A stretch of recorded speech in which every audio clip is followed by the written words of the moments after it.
All right, let me ask you something. What if I told you that some of the most useful things in our world, I'm talking about game-changing technologies, actually came from ideas that were considered completely, utterly useless?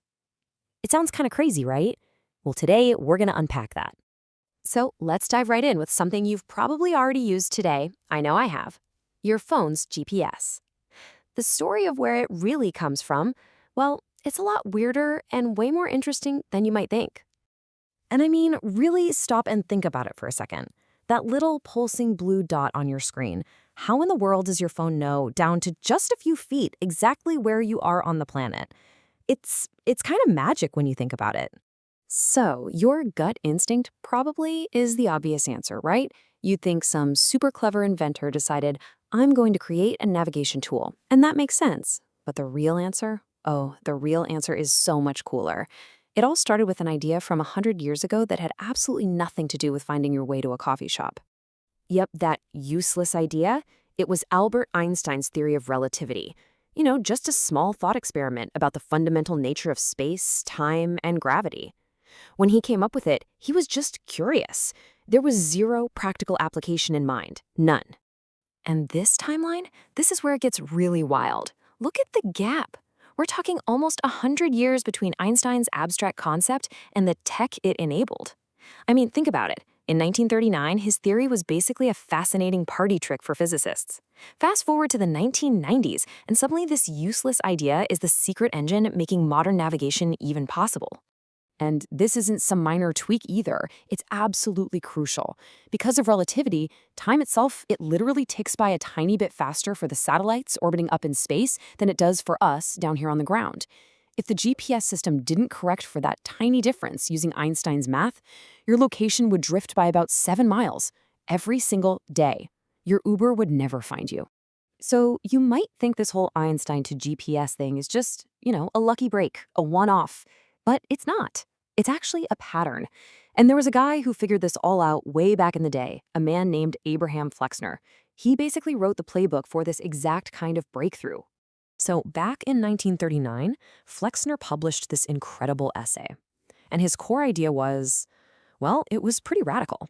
He said that real game-changing progress doesn't come from forcing people to solve practical problems. No, it comes from just letting smart, curious people chase whatever weird ideas pop into their heads, with no strings attached. And this is key. He completely changes what we should think of when we hear the word useless. He wasn't saying this knowledge has no value, not at all. He was saying its value just hasn't been discovered yet. It's not yet applied research. It's like planting a seed for a tree you can't even imagine yet. And here's the best part. Flexner didn't just talk the talk. He built a place to make it happen.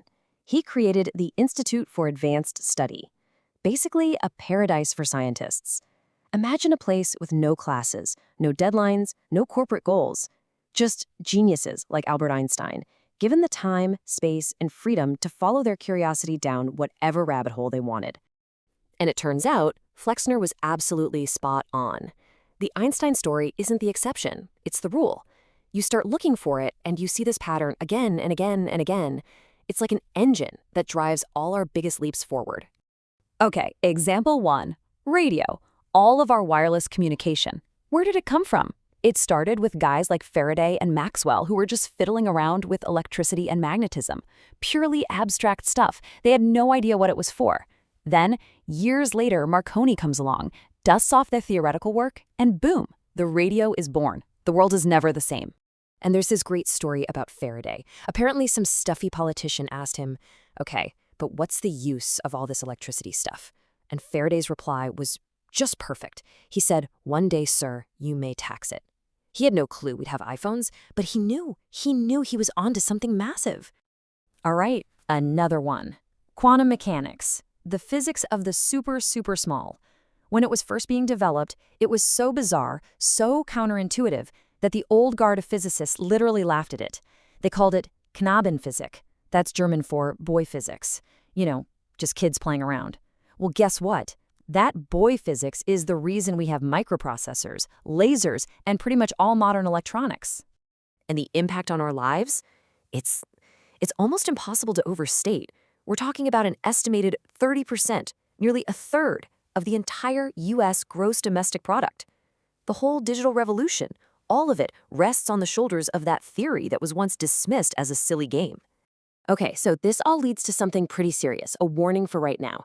Because that essay Flexner wrote back in 1939, it feels like he could have written it this morning. The very engine of progress he described, well, today it's sputtering. I mean, just look at the numbers. The investment in the kind of basic blue sky research we've been talking about, as a percentage of the economy, it's fallen off a cliff since the 1960s. We're essentially eating our seed corn. We're funding the applications of tomorrow less and less. And you can see why. Today, everything is about short-term, predictable returns. Scientists are under massive pressure to get funding, and to get funding, you need to promise a specific outcome on a tight deadline. That system encourages playing it safe. It discourages the kind of wild, risky, 10-year-long goose chase that might, accidentally lead to the next internet or cure for cancer. So, where does that leave us? What's the big takeaway here? Why should we care so much about protecting these useless ideas? Well, Flexner's whole point is that real breakthroughs, the truly revolutionary ones, don't follow a roadmap. You can't plan them. They happen when someone has the freedom to just get lost in the woods, chasing a strange sound, driven by nothing more than that little voice that says, I wonder. That unguided curiosity, that's the magic ingredient. And Flexner just nails it with this quote. He's saying the real enemy isn't failure. It's not the scientist who spends 10 years on an idea that goes nowhere. The real enemy is the system that's so obsessed with efficiency and predictability that it never lets anyone dare to try something that might fail. The system that's afraid to let people spread their wings. And so that's the question we have to ask ourselves, right? In our rush for immediate answers and practical solutions, what are we losing? What future GPS systems, what future miracles are we accidentally sacrificing right now at the altar of usefulness?